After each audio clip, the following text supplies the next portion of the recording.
ខ្ញុំដឹងច្បាស់ថាក្រុមយ៉ាងហូរហើយផ្ដាច់ឡើយចិត្តនៅ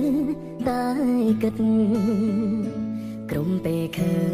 ញមុខអូនបងតែងតែលួចនឹកឬជីវិតមួយនេះមិនអាចផ្លេចថ្លៃព្រោះពេលនេះអូនមានគេនៅក្បែរក៏ចិត្តស្នេហ៍បងនៅភៀងក្តីរឿងពួកយើងទាំងពីរបានបញ្ចប់ហើយក្តី